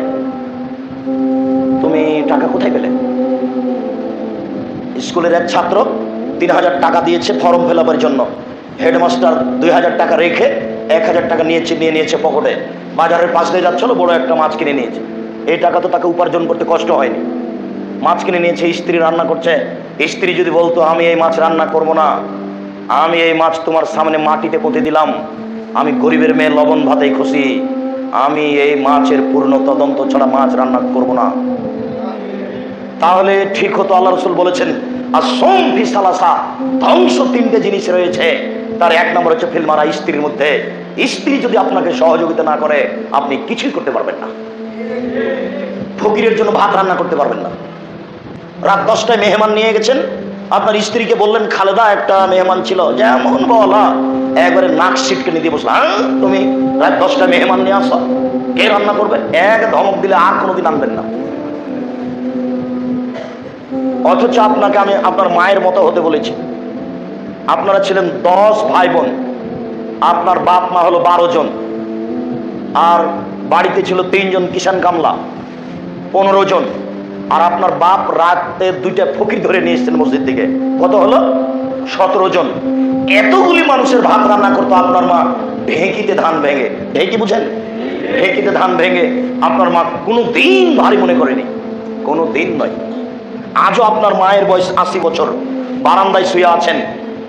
যেমন আপনি আপনার স্ত্রীকে বলেছেন খালেদা মেহমান ছিল যে আমার একবার দেখ দিয়েছে ধমক, তখন মা উঠে এসে বলছে থাক বেটা বৌমাকে উঠেছে না বেটা, আমি তরকারি গরম করে দিচ্ছি, বয়স 80 বছর। আর আপনার স্ত্রী যেখানে রান্না করে সেখানে ফ্রিজ আছে, সেখানে গ্যাসের চুলা আছে, সেখানে সবকিছু রেডি, খানা পানি গরম করার মেশিনও আছে। এরপরে নাক সিটকানি দেয়, এই বউকে তালাক দিতে হবে, বোধে সংসার চলবে না। আমি আপনাকে পরামর্শ দিয়েছি, শুনুন, বলছিলাম স্ত্রীকে কটু কথা বলতে হয় না, গালি দিতে হয় না, মারতে হয় না, চার বলা তাজের বলা লজে মুখের উপরে মারতে হবে না। যেই নবী পবিত্র মুখে বললেন কটু কথা বলো না, সেই নবী বলছেন যে লাঠি দিয়ে ঠিক করো, তবে মুখে মারো না। আমি অনুবাদক, আশ্চর্য বাক্য। যেই নবী যেই পবিত্র মুখে বললেন যে কটু কথা বলো না, ওই পবিত্র মুখে বলছেন যে লাঠি দিয়ে ঠিক করো, তবে মুখে মারো না। তার মানে আদর দিয়ে সবসময় কাজ হবে না, ছেলে মেয়ে সবসময় আদর মানবে না, স্ত্রী সবসময় আদর মানবে না। এই কথা আল্লাহ রাসূল বহুবার বলেছেন, বহুবার বলেছেন। একবার বলছেন আল্লেক আসা কালা বাবে, তোমার লাঠিটা তোমার দরজায় ঝুলিয়ে রাখো, তোমার স্ত্রী তোমার ছেলে মেয়ে দেখে ভাববে বাবা একটু 19-20 চললে এটা হবে। ওই নবী বলছেন এত বড় ভদ্র মানুষ, লা তারফা আসাকা আদাবান মিনা হালেক, শিষ্টাচারের লাঠিটা পরিবার থেকে উঠিয়ে নিও না, পরিবারকে ভালো করতে হলে লাঠি লাগে। ওই নবী বলছেন যে 7 বছর বয়সের ছেলে মেয়েকে নামাজ পড়তে বলো, 10 বছর বয়সে লাঠি দিয়ে পড়াও। ওই নবী বললেন যে স্ত্রীকে কটু কথা বলো না, 4 নম্বর বাক্যে বলছেন লাঠি দিয়ে ঠিক করো, তবে মুখে মারো না, মুখে মারা হারাম। আগেকার পণ্ডিত ছেলে মেয়ে পড়া না পারলে কোথায় মারতেন? চেহারায়। কান মুলে দেওয়া হারাম, মাথায় মারা, মুখে মারা হারাম, এটা গোটাটাই নিষেধ। আল্লাহ নবী বলেছেন মুখের উপরে মারা হারাম। বউকে লাঠি দিয়ে ঠিক করতে হবে। জাহেলিয়াতের আলোচনা আসলে আবার আসবে। এই পর্যন্ত 4টা হাদিস পেশ করলাম, জাহেলিয়াতের আলোচনাতে আরেকটা পেশ করবো। বলছিলাম উপদেশ দিতে গিয়ে জরুরি প্রয়োজন ছাড়া আপনি আর আপনার স্ত্রী বাইরে যেতে পাবেন না। 3 পাপের জন্য কাঁদন, জান্নাত হবেই। আল্লাহ রাসূল সাল্লাল্লাহু আলাইহি ওয়াসাল্লাম বলেছেন গাভীর বাট থেকে দুধ বের করে ভেতরে ঢোকানো যেমন অসম্ভব, আল্লাহর ভয়ে কাঁদে যে তার জাহান্নামে যাওয়া তেমনি অসম্ভব। গাভীর বাট বুঝেন? গাভীর বাট চাপ দিয়ে দুধ বের করে ভেতরে ঢোকানো যাবে? গাভীর বাটে চাপ দিয়ে দুধ বের করে ভেতরে ঢোকানো যাবে না। এইটা যেমন অসম্ভব, ভেতরে যাবে না। আল্লাহর ভয়ে কাঁদে যে সে জাহান্নামে যাবে না, যাবে না, যাবে না। আল্লাহর ভয়ে কাঁদলেও জাহান্নামে যাবে না। ওই রকমই অসম্ভবের জাহান্নামে যাওয়া মানে যাবে না। আল্লাহ রাসূল বলেছেন চোখের 1 ফোঁটা পানি আল্লাহর কাছে যত প্রিয়, পৃথিবীর কোনো কাজ আল্লাহর কাছে তত প্রিয় নয়। 4 লক্ষ টাকা খরচ করে হজ করার কাজটি আল্লাহর কাছে যত প্রিয়, 1 ফোঁটা চোখের পানি আল্লাহর কাছে তার চেয়ে লক্ষ গুণ বেশি প্রিয়। কোটি টাকা দান করার কাজটি আল্লাহর কাছে যত প্রিয়, 1 ফোঁটা চোখের পানি আল্লাহর কাছে তার চেয়ে লক্ষ গুণ বেশি প্রিয়। রমজান মাসে সেম থাকা কাজটি আল্লাহর কাছে যত প্রিয়, 1 ফোঁটা চোখের পানি আল্লাহর কাছে তার চেয়ে লক্ষ গুণ বেশি প্রিয়। শুনুন, সূচনাতেই সতর্ক করতে গিয়ে আপনি বক্তব্য শুনে মানবেন কিনা, না সকালে বলবেন আমি মুনাফিক, আমি বক্তব্য শুনে মানি না, আমি মুনাফিক, আমি বক্তব্য শুনে মানি না, এই কথা বলতে হবে, না হয় মানতে হবে। আজ থেকে মুখ বন্ধ, ভালো কথা ছাড়া মুখে বলা যাবে না। 2 জন যেখানে আছে সেখানে বসা যাবে না, দোকানের বেঞ্চে বসা যাবে না, আপনার স্ত্রী বাড়ির বাইরে যেতে পাবে না। 2 বলেন জরুরি প্রয়োজন ছাড়া বাড়ির বাইরে যাওয়া যাবে না। 3 পাপের জন্য কাঁদতে হবে। বলেন 1 বলেন না, আমি বলতে পারিনি, সেইটা কি? ভালো ছাড়া কথা মুখে বলা যাবে না। 2 জরুরি প্রয়োজন ছাড়া বাড়ির বাইরে যাওয়া যাবে না, আপনিও যেতে পাবেন না, আপনার স্ত্রী ছেলে মেয়ে কেউ পাবে না। 3 পাপের জন্য কাঁদতে হবে, জান্নাত হবেই। আমি বলিনি, মুহাম্মদ সাল্লাল্লাহু আলাইহি ওয়াসাল্লাম বলেছেন। যে কোনো বক্তব্যে পাবেন এই কথাটা। আরেকটা যেটা কমন কথা আপনাকে বলে থাকি যে 3 শ্রেণীর মানুষ জাহান্নামে যাবেই। 1 মদমিনুল খামর, নিয়মিত যারা বিড়ি তামাক জর্দা সিগারেট গুল নেশাদার দ্রব্য খায় পান করে তারা জাহান্নামে যাবেই। বিড়ি তামাক জর্দা সিগারেট গুল পেপসি ঠান্ডা কোকো কলা আর সে এগুলো আজ থেকে মুখে দেওয়া যাবে না। বক্তব্যের সাথে মুনাফিকি করে কোনো লাভ নেই। মুরব্বী, গুল মুখে দেওয়া যাবে না আর কোনোদিন। বিড়ি হাতে নেবেন না, বক্তব্যের সাথে মুনাফিকি করে কোনো লাভ নেই। এখান থেকে তওবা করে উঠতে হবে। মানুষই পারে, গরু ছাগল পারে না। তওবা করতে কে পারে? মানুষ পারে, গরু ছাগল পারে না। দুই, আর রাজনত মিনান নিসায়ে, পুরুষের বেশধারী নারী। যারা পুরুষের বেশধারী নারী তারা জাহান্নামে যাবে। যারা পুরুষের জুতা স্যান্ডেল পরে, যারা পুরুষের শার্ট প্যান্ট পরে, যারা পুরুষের পোশাক পরে তারা জাহান্নামে যাবে। এই যে বের হয়ে দেখেন দোকানে পাটে লক্ষ লক্ষ কোটি কোটি নারী, এরা সব জাহান্নামী।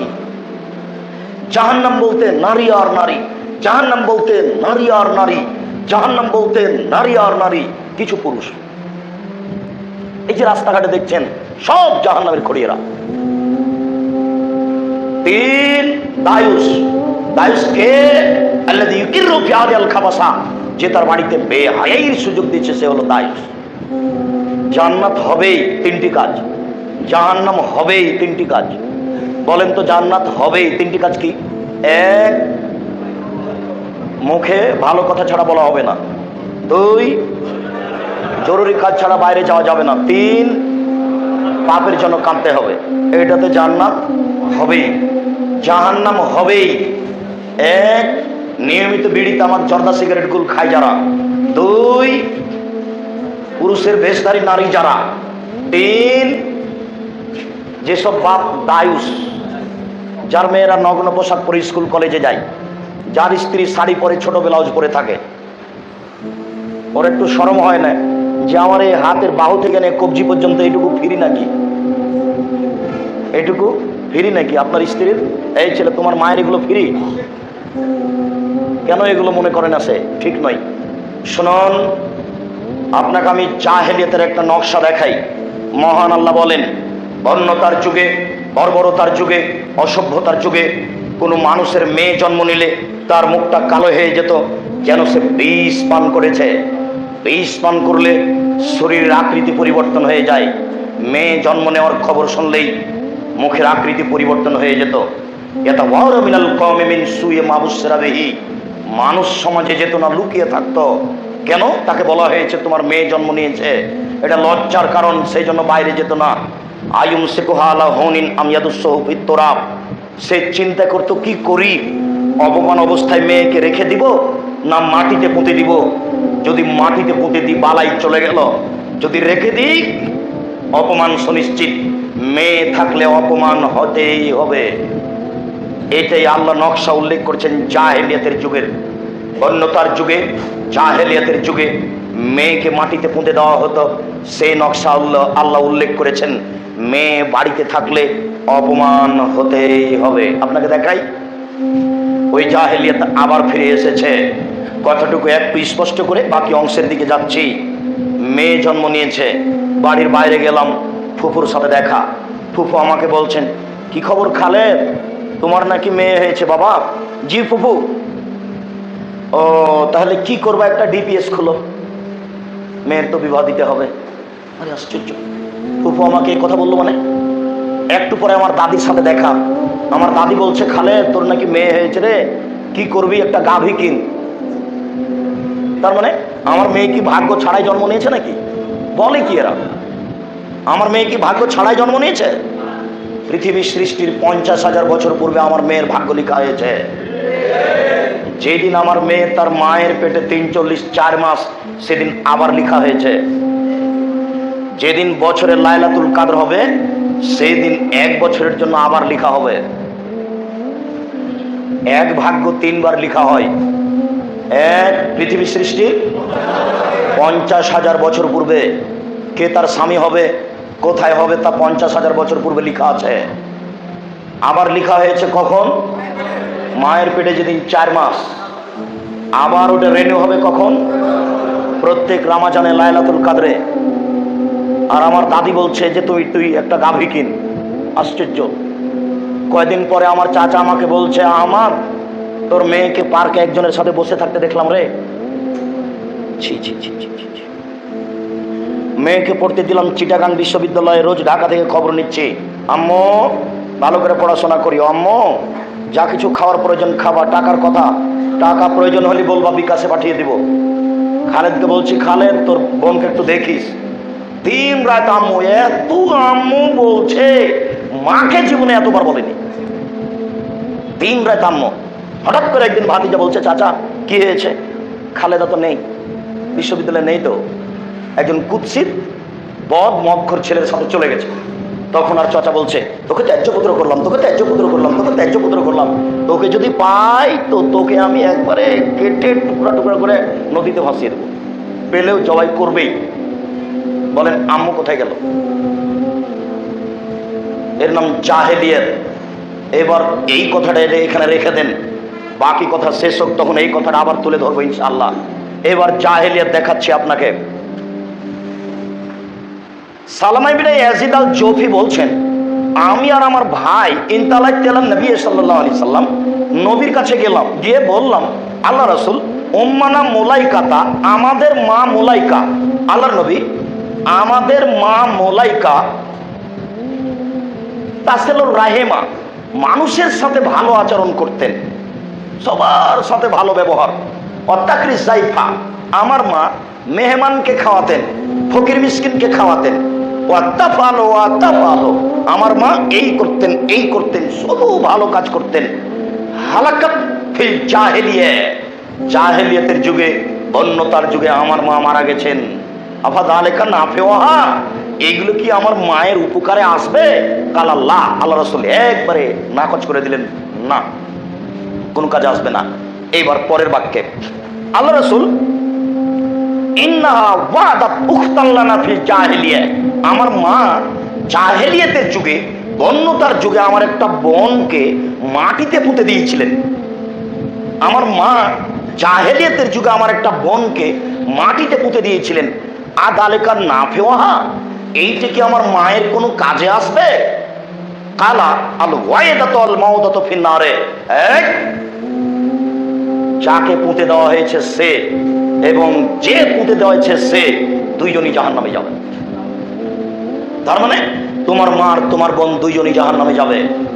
আরেকবার বলি, আব্দুল্লাহ ইবনে মাসউদ রাদিয়াল্লাহু তাআলা আনহু বলেন, আল ওয়াইদাতু আল মাউদাতু ফিন নারে, যাকে মাটিতে পোঁতা হয় সে আর যাকে পুঁতে দেওয়া হয় সে, উভয়ই জাহান্নামী। আল্লাহ তাআলা বলেন, ওয়া ইদাল মাউদাতু সুইলাত বিআইয়ি যামবিন কুতিলাত, যেই দিন মাটিতে পুঁতে দেওয়া মেয়েটিকে জিজ্ঞাসা করা হবে, বলো তো মেয়ে, তোমাকে কোন অপরাধে পুঁতে দেওয়া হয়েছে? সেই দিন মেয়ে, মা, বাপ কি বলবে? সম্মানিত দিনী ভাই, এই পর্যন্ত বলে আপনাকে আমি যেটা বলতে চাচ্ছি, প্রথমে মেয়েকে পুঁতে দেওয়ার পদ্ধতি ছিল সেই কালে এমন। আবার বলছি, এইখানে যেটুকু বলছি সেটা হলো এই, এখন পদ্ধতি আর সেটা নেই। পরীক্ষা করে দেখা হচ্ছে মেয়ে সন্তান পেটে, তাকে নষ্ট করা হচ্ছে, বা একটা দুটা বাচ্চা নেওয়ার পরে আর বাচ্চা নেওয়া হয় না, যে কোনো মূল্যে নষ্ট করা হচ্ছে। আপনাকে আমি পুরাতন বক্তব্যে শুনিয়েছি, শতদিন ছেলে মেয়ে বেশি হলে টাকা বেশি হয়, ছেলে মেয়ে কম হলে ইহকালে লস, ছেলে মেয়ে কম হলে পরকালে লস, ছেলে মেয়ে বেশি হলে ইহকালে লস, ছেলে মেয়ে কম হলে ইহকালে লস, ছেলে মেয়ে কম টাকা কম তাই দুনিয়াতে লস, আর ছেলে মেয়ে যদি কম হয় পরকালে লস। কিভাবে? 10টা যদি ছেলে মেয়ে হয় 2-3টা মারা যাবে। বিচারের মাঠে ওরা বাপকে ছেড়ে জান্নাতে যাবে না। যতবার আল্লাহ বলবেন যে তুমি জান্নাতে যাও, ততবার ছোট বাচ্চারা বলবে আমার বাপ মা আগে তারপরে আমি। আল্লাহ বলবে না তুমি যাও, বাচ্চা বলবে না আমার বাপ মা আগে তারপরে আমি। আল্লাহ বলবে না তুমি যাও, বাচ্চা বলবে জি না আমার বাপ মা আগে তারপরে আমি। তখন আল্লাহ বলবেন যাও যাও তোমার বাপ মাকে নিয়ে যাও যাও। ছেলে মেয়েই আপনার 2টা কানা কচড়া, কয়টা মরে কয়টা থাকে? মাত্র ছেলে মেয়ে 1টা বা 2টা, বলেন কয়টা মরবে আর কয়টা থাকবে?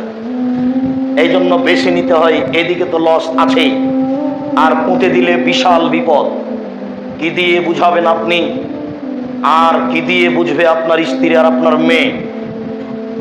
আব্দুল্লাহ ইবনে উমর বলেন, যা কায়েস ইবনে আসিম ইলা নবী সাল্লাল্লাহু আলাইহি সাল্লাম, কায়েস ইবনে আসিম আল্লাহর নবীর নিকটে এসে বললেন, আল্লাহর নবী, ইন্নী ওয়াআতু সামানিয়া বানাতিন লি ফিল জাহেলিয়া, জাহেলিয়াতের যুগে, বন্যতার যুগে, বর্বরতার যুগে আমার 8টি মেয়েকে আমি নিজে হাতে মাটিতে পুঁতে দিয়েছি।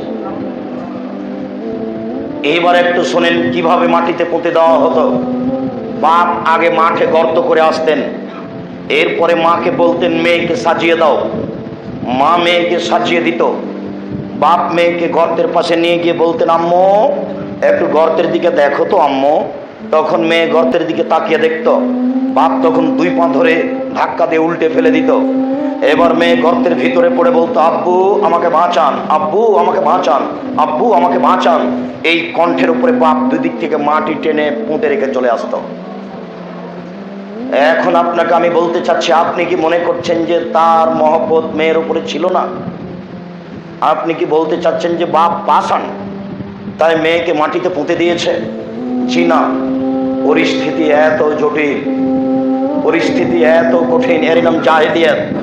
পরিস্থিতি এত জটিল, পরিস্থিতি এত কঠিন, মনে করছে যে মেয়ের এই ব্যথার চেয়ে পরিস্থিতি লক্ষ গুণ বেশি জটিল। একে পুঁতে দেওয়া ছাড়া কোনো নিস্তার নাই, বাঁচার পথ নেই। আল্লাহর নবী বললেন আয়েশা বিচারের মাঠে পুরুষ এবং নারী উলঙ্গ হয়ে উঠবে। তখন আয়েশা বলে উঠলেন বলেন কি আপনি? একজন পুরুষ নারী একজনের দিকে লক্ষ্য করবে, এটা হয় নাকি? উলঙ্গ হয়ে নারী পুরুষ বিচারের মাঠে উঠবে, এটা সম্ভব নাকি? এটা হয় নাকি? তখন আল্লাহ রাসূল বলেন বলো কি তুমি? বলে আমরা আশাদ মিন যালিকা ইয়ানজুরা বাজিন বাজিন। পরিস্থিতি এত জটিল, পরিস্থিতি এত কঠিন যে কার পরনে কাপড় আছে কিনা সে কেউ দেখবে না, কারো খেয়ালে থাকবে না কার পরনে কাপড় আছে কিনা। মাত্র হাতে 3টা ব্যাগ আছে, স্ত্রীর সাথে আছে, 2টা বাচ্চা আছে। হানিফ এসি গাড়িতে এসেছে, কন্ট্রাক্টর আপনার হেল্পার বলছে তাড়াতাড়ি উঠেন, তাড়াতাড়ি উঠেন। তাড়াহুড়া করে উঠে গেছেন, পকেটে টাকা আছে এটা ভুলে গেছেন, ব্যাগ যে 3টে এটাও ভুলে গেছেন। উঠে যাওয়ার 10 মিনিট পরে মনে পড়ছে ও ওরে ব্যাগটা ছেড়ে দিয়েছে। বলেন তো এই জটিলতাটা কতটুকু? না আমি বুঝাতে পারলাম না কথা মনে হয়। এইটাতেই যদি মানুষ অজ্ঞান হয় তাহলে বিচার আমরা আরো কঠিন, তাহলে পরিস্থিতি আরো জটিল। এবার ওই কথাটা ঘুরিয়ে ধরি, এবার মেয়েকে খালি দিন রাত বলছে আম্মু আম্মু। একদিনে যতবার আম্মু বলেছে মাকে মনে হয় 1 বছরে তত বলে না। আর এখন তো মাকে সহ্যই করে না। বউ তো আরো কঠিন, খালি যদি বউয়ের সামনে একটা 1000 টাকার নোট মাকে বের করে দেয় তাহলে বউয়ের মুখখানে এত বড়, মনে হবে যেন স্বামী একবারে ধপ করে আকাশ থেকে স্ত্রীর কোলে পড়ে গেছে। ওর মা ছিল না, ওকে কোনোদিন পেশাব করায়নি, পায়খানা করায়নি, পানি খরচ করিয়ে দেয়নি, মনে হচ্ছে যে কোনোদিন এ মায়ের কোলে ছিল না। মায়ের কেউ নয়, ওনাকে টাকা তো হাত দিতে পাবে না, ওনাকে টাকা দেখতে পাবে না, তার টাকা নাকি দেখায় অপরাধ। অবাক দুনিয়া।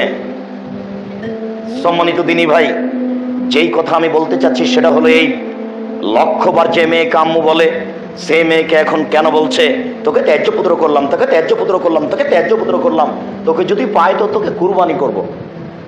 মেয়ে গাজীপুরের আব্দুর রাজ্জাক সাহেবের বক্তব্য শুনেছে কি আয়মা ইমরাতিন নাকাহাত বেগারি ওয়ালিহা পানে কাওয়া বাতিল, পানে কাওয়া বাতিল। যে কোনো মেয়ে অভিভাবকের বাপের অনুমতি ছাড়া যদি বিবাহ বসে সেই বিবাহ বাতিল, সে বিবাহ বাতিল, সে বিবাহ বাতিল। কোর্টের বিবাহ বাতিল, কোর্টের বিবাহ বাতিল, কোর্টের বিবাহ বাতিল। কাজী অফিসের বিবাহ বাতিল। 7টি ছেলে যদি হয় তবুও 7টাই অবৈধ সন্তান। যতদিন পর্যন্ত মেয়ের বাপ 2 জন সাক্ষী নিয়ে না বলেছে জামাই আমি তোমাদের বিবাদে রাজি, এই যে 2 জন সাক্ষী, এই কথা বলার পূর্ব পর্যন্ত এই বিবাহ বৈধ হবে না। গাজীপুরের জনৈক মেয়ে মাস্টার ডিগ্রি পাস মেয়ে আসলো, মা হচ্ছে কলেজের শিক্ষিকা, বাপ হচ্ছেন সিলেট সরকারি কলেজের প্রিন্সিপাল। অঝর নয়নে মেয়েটা কাঁদছে, আব্দুর রাজ্জাক সাহেব আপনার বক্তব্য শুনে আসলাম, এ আমার বাচ্চা, আমি বের হয়ে বিবাহ বসেছি, আমি হাত পা ধরে আমার বাপকে রাজি করতে পারিনি, আপনি বলেছেন এই বিবাহ বাতিল, আমাদের এই সন্তান অবৈধ। আমি বহু চেষ্টা করেছি, কোনো পথ হয়নি। আমি বললাম তোমার বাপের নাম্বারটা আমাকে দাও। নাম্বার নিয়ে আমি কথা বলে দেখলাম। তিনি বললেন জি আপনি আব্দুর রাজ্জাক বিন ইউসুফ, আপনার বক্তব্য আমরা পিস টিভিতে দেখি, আপনাকে মূল্যায়ন করি। তবে মনে রাখবেন যেদিন আমার মেয়ে ওই বাচ্চাকে রেখে দিয়ে, ওই স্বামীকে রেখে দিয়ে বিবাহের পূর্বের দিন যেমন ছিল তেমনই হয়ে ফিরে আসবে, সেদিন আমি বাপ, তার পূর্ব পর্যন্ত আমি বাপ নই। একটাই মেয়ে, আর ছেলে মেয়ে নেই। নেন এবার এমন হলো কেন? এর নাম পরিস্থিতি, এর নাম জাহেলিয়াত। জাহেলিয়াত আবার ফিরে এসেছে। দেখুন, আপনাকে আমি আর একটা জাহেলিয়াত দেখাচ্ছি। মহান আল্লাহ বলেন, ওয়াকারনা ফি বুয়ুতিকুন্না ওয়ালা তাবাররাজনা তাবাররুজাল জাহিলিয়াতিল উলা। হে মুসলিম মহিলা, বন্যতার যুগে, বর্বরতার যুগে, অসভ্যতার যুগে, জাহেলিয়াতের যুগে নারীরা যেভাবে প্রদর্শনীয় চলতো সেইভাবে তোমরা চলো না। এখন যেটা রাস্তাঘাটে দেখছেন, অফিস আদালতে দেখছেন, এটাই হচ্ছে জাহেলিয়াত। এইভাবে তাদের চলাই হচ্ছে জাহেলিয়াত। মোবাইলে মহিলা কণ্ঠ, কেন নেই পুরুষ কণ্ঠ? এটাই হলো জাহেলিয়াত। পেপসি বিক্রি করছে মেয়েটা, ল্যাংটা মেয়ে, বাম হাতে পেপসি ধরে আছে, এটাই হচ্ছে জাহেলিয়াত। সাবান বিক্রি করছে ল্যাংটা মেয়েটি, এটাই হচ্ছে জাহেলিয়াত। সম্মানিত দিনী ভাই, আপনাকে আমি কি দিয়ে বুঝাই? আপনার প্যারাশুট তেল বিক্রি হচ্ছে, গায়ে আছে একজন মহিলা ছবি, এটাই হচ্ছে জাহেলিয়াত। সাবান বিক্রি হচ্ছে, সাবানের গায়ে আছে মহিলা ছবি, এটাই হচ্ছে জাহেলিয়াত। টিভিটা খুললে অতিতালয়ের মেয়ে দাঁতের পাউডার বিক্রি করছে, এটাই হচ্ছে জাহেলিয়াত। শাড়ি বিক্রি করছে, এটাই হচ্ছে জাহেলিয়াত। আপনার শোকেজ আলমারি ফার্নিচার বিক্রি করছে, এটাই হচ্ছে জাহেলিয়াত। লন্ডন থেকে পড়ে এসেছে বড় ডাক্তার, ঢাকা পিজি হাসপাতালের ডাক্তার, 2 লক্ষ টাকা মাসে বেতন। তিনি যেই চেম্বারে থাকেন সেই চেম্বারে ভদ্র একজন ছেলে থাকবে, তা নহে তার চেম্বারে একজন সুন্দরী মহিলা সহযোগী, এটাই হলো জাহেলিয়াত। চিটাগাং শহরে দেখেন, স্কুলে 3000 ছাত্রী আছে, সবাই আঁটো সাঁটো জামা পরে আছে, বক্ষের উপর দিয়ে বেল্ট লাগিয়ে আছে। 3000 ছাত্রী সবাই সবার উঁচু নিচু সম্পর্কে অবগত। সব শিক্ষিকাই জানেন, সব শিক্ষক জানেন, কমিটি সবাই জানে, রাস্তাঘাটের লোক জানে শরীরের কার কেমন কি খবর। এটাই হলো জাহেলিয়াত, এটাই হলো বন্যতা, এটাই হলো বর্বরতা। ছাত্র ছাত্রী একসাথে পড়াশোনা করে, এটাই হলো জাহেলিয়াত। অফিস আদালতে নারী একসাথে আছে, এটাই হলো জাহেলিয়াত। অফিস আদালত চলে না নারী ছাড়া, চেয়ারম্যান মেম্বার চলে না নারী ছাড়া। এই ছেলে, তোমাকে বলি, তোমার মা ব্যানারের ডান দিক ধরে আছে, তোমার খালা ব্যানারের বাম দিক ধরে আছে, প্রথম কাতারের ডান দিক আর বাম দিকে তোমার মা, মধ্যখানে আরো নারী, আর তুমি পিছন দিক থেকে বলছো অমুকের চরিত্র ফুলের মতো পবিত্র। তুমি আর তোমার মা, তোমরা মা বেটা যদি পশু প্রাণী কুকুর ছাগল না হও, তাহলে বলো সেটা কে? তোমাকে আর তোমার মাকে আর তোমার খালাকে যদি আমি আব্দুর রাজ্জাক পশু প্রাণী প্রমাণ করতে না পারি, আমি জাতির সামনে বক্তব্য দেব না। 26 বছর থেকে একই কথা বলে আসছি। এটাই হচ্ছে জাহেলিয়াত, এটাই হচ্ছে বন্যতা, এটাই হচ্ছে বর্বরতা, এটাই হচ্ছে অসভ্যতা। আশ্চর্য কথা, ওই হাদিসটাতে একটু ত্রুটি আছে, তবু আপনাকে আমি শোনাচ্ছি, শুনে রাখুন। হাদিসটি হাসান পর্যায়ের হওয়াতে একটু মতবিরোধ রয়েছে। এরপরে বলছি, রাসূল সাল্লাল্লাহু আলাইহি ওয়াসাল্লাম বলেছেন, ইযা কানা উমরাউকুম শারারাকুম, যেদিন তোমাদের নেতারা হবে বদ, আগ্নেয়কুম বুখলাকুম, তোমাদের ধনীরা হবে কৃপণ, উমরুকুম ইলা নিসাইকুম, তোমাদের কাজ হবে নারীদের কাছে, বাতনুলার যে খায়রুল লাকুম মিন জাহরিহা, ওই সময়তে তোমাদের মাটির নিচে থাকা ভালো হবে উপরের থাকার চেয়ে। অফিস আদালতের কোনো কাজ হয় না নারী ছাড়া, কোর্ট কাচারি চলে না নারী ছাড়া। নারী কেন মনে করলো আমাকে পয়সা উপার্জন করতে হবে, কোর্ট কাচারি অফিস আদালতে যেতে হবে? এটাই হলো জাহেলিয়াত। জায়নামাজে কাবা ঘরের ছবি, এটাই হলো জাহেলিয়াত। জায়নামাজের ছবি ফুলের, এটাই হলো জাহেলিয়াত। মসজিদের ডান দিকে আল্লাহ, বাম দিকে মোহাম্মদ, এটাই হলো জাহেলিয়াত। মসজিদের পশ্চিম দেওয়ালে লেখা আছে মোবাইল ফোন বন্ধ করুন। আল্লাহু আকবার বলার পরে দেখছেন পড়ছেন মোবাইল ফোন বন্ধ করুন, এটাই হলো জাহেলিয়াত। পশ্চিম দেওয়ালে সালাতের নামাজের সময়সূচি আছে, এটাই হলো জাহেলিয়াত। রিক্সার গায়ে ল্যাংটা মেয়ে ছাপানো আছে, এটাই হলো জাহেলিয়াত। দোকানে নাম লেখা আছে সালমা দোকান, কেন? ওর ছেলের নাম আহমদ, আহমদ দোকান দিবে, নাম কেন সালমা? বন্যতা, বর্বরতা, অসভ্যতা তার উপরে ছেয়ে আছে। স্ত্রীর নামে দোকান, মেয়ের নামে গাড়ি, মেয়ের নামে দোকান, এটাই হচ্ছে জাহেলিয়াত। সম্মানিত দিনী ভাই বোন, আপনাকে আমি কি দিয়ে বুঝাই জাহেলিয়াত কি জিনিস? রাস্তাঘাট, অফিস আদালত, কোর্ট কাচারি সবকিছু জাহেলিয়াতে পরিপূর্ণ। এক গ্লাস পানি দিলাম আপনাকে, আপনি আমাকে বলবেন জাযাকাল্লাহ খায়ের, কেন আপনি বললেন থ্যাংক ইউ? এটাই হলো জাহেলিয়াত। মোবাইলে রিং হচ্ছে, অন করে আপনি বলবেন আসসালামু আলাইকুম, নাম্বারটা দেখেন, যদি পরিচিত হিন্দুর নাম্বার হয় তাহলে আপনি বলবেন ধন্যবাদ, জি ধন্যবাদ। জনাব কি বলছিলেন বলেন? আর যদি চিনা না যায়, হিন্দু হোক, মুসলমান হোক, ইহুদি হোক, খ্রিস্টান হোক, সেই পশু প্রাণী যে হোক না কেন, আপনি বলবেন আসসালামু আলাইকুম। হ্যালো বলাই হচ্ছে জাহেলিয়াত। হ্যালো বলে কুকুরকে ডাকে, মানুষকে বিদায় দেওয়ার সময়তে টাটা বাই বাই বলছেন, এটাই হলো জাহেলিয়াত। সবাই আঁটো সাঁটো প্যান্ট পরে আছে, উঁচু নিচু সব কিছু বুঝতে পারা যায়, এটাই হলো জাহেলিয়াত। মেয়ে ল্যাঙ্গট পরে আছে, গায়ে ফরাক গায়ে দিয়ে আছে, শরীর হাত মোটা হয়ে গেছে, তবুও মা কিছু মনে করে না, এটাই হলো জাহেলিয়াত।